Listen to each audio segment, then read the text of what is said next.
Sir मेरा सवाल आप ही से है, इतना हाइप क्यों क्रिएट किया जाता है जब प्रधानमंत्री यूएस जाते हैं? हॉडी मोदी हुआ, उसके बाद फिर गलवान में हमने देख लिया कि उस समय भी बोला जा रहा था चीन ये होगा वो होगा, बट हुआ क्या, हमारे 18 से 20 सेना शहीद हो गए। लेकिन सर मेरा ये जानना है कि हम पर हमेशा अटैक होता है, हम कब घुस कर मारेंगे? पहला प्रश्न था कि पीएम की आप विदेश यात्रा को लेकर इतना ज्यादा विज्ञापन कर रहे हैं, लोगों को बता रहे हैं, लेकिन जो मणिपुर में क्राइसिस हो रहा है उस पर पीएम का कोई भी टिप्पणी नहीं दी गई है। एंड दूसरा क्वेश्चन था, कोई भी हम उपलब्धि करें, हम उससे बताना इतना जरूरी थोड़ी, हम इतने ज्यादा उसको इतना ज्यादा बढ़ा चढ़ा के बताते हैं कि लोगों को मेंटालिटी बन गई कि मोदी है तो बीजेपी है, बीजेपी है तो मोदी। ये बड़ी अच्छी बात कही आप।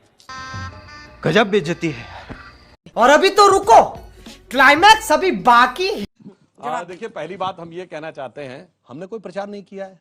कोई आप दिखाइए, क्या भारतीय जनता पार्टी ने कोई विज्ञापन निकाला है पीएम की विदेश यात्रा पे, या सरकार ने विज्ञापन निकाला है?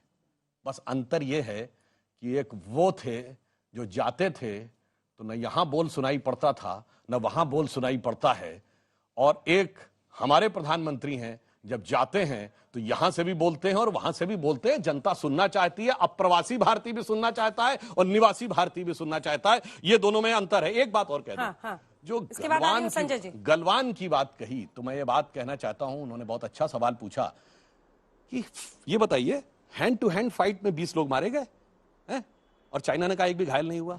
किसी के दिमाग में समझ में आ सकता है कि गुत्थम गुत्था की लड़ाई में 20 लोग शहीद हो जाएं और उधर से एक भी घायल ना हो? फिर मैंने कहा, जिसके दिमाग में चाइनीज वायरस घुसा हुआ होगा वो इसको सच मानेगा। अमेरिका ने कहा था 60 लोग मारे गए, और जहां तक आपने कहा कब हम घुस के मारेंगे, तो मुझे लगता है शायद उरी और बालाकोट भूल गए क्या? एक दौर था, चाइना तो हमसे बड़ा है, ये जो हमसे छोटा था, हमसे कमजोर था, हमें सिर्फ मारता रहता था और हम जाके कहते थे कि वो हमारे आतंकवाद कर रहा है। आज वो कहता है कि भारत हमको डरा रहा है। ये जमीन आसमान का अंतर आया है, जमीन आसमान का अंतर आया है। संजय जी, आपका जवाब इस पर। कहाँ कोई जमीन आसमान का अंतर है? चाइना को जो अच्छा लगता है वो करता है। चाइना लगातार चाइना उस एक आपके ऑडियंस में से एक बच्चे ने बड़ा अच्छा सवाल किया। आपको इस बात का दुख होना चाहिए, दर्द होना चाहिए कि हमारे 20 जवान गलवान में मारे गए। आपको इस बात की खुशी हो रही है कि चाइनीज जो सैनिक थे उनको भी हमने मारा। कितने मारा, क्या मारा? इस बात की खुशी अगर है तो ठीक है, आपको मुबारक है, लेकिन इस बात का दुख होना चाहिए। और इसका बदला, इसका हिसाब किताब भारत ने कभी पूरा किया क्या? इसका जवाब नहीं है। खैरियत ये नहीं बताया गया कि मोदी जी के राज में नीम करोली बाबा पैदा हुए थे। खैरियत ये नहीं बताया गया। नीम करोली बाबा के बहुत बड़े भक्त थे स्टीव जॉब्स, और जब वो जिंदा थे तब आए थे।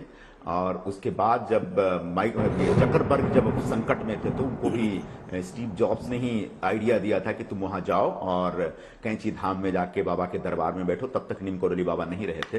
तो ये सारी बातें हैं, लेकिन इसका भी क्रेडिट बीजेपी खुद अपने ऊपर लिए जा रही है। इसका भी मैंने क्रेडिट ये है कि भाई मोदी सरकार के राज में ये सब कुछ हुआ। कृपया करके इतना प्यार मत किया करिए। मैं शुभकामना देता हूं प्रधानमंत्री मोदी, अगर को क्या तकलीफ है भाई? तुम्हें शर्म है? कुछ शर्म आया है? नहीं। सड़क नहीं चाहिए, रोटी नहीं चाहिए, मंदिर चाहिए। ये सब क्या देखना पड़ रहा है?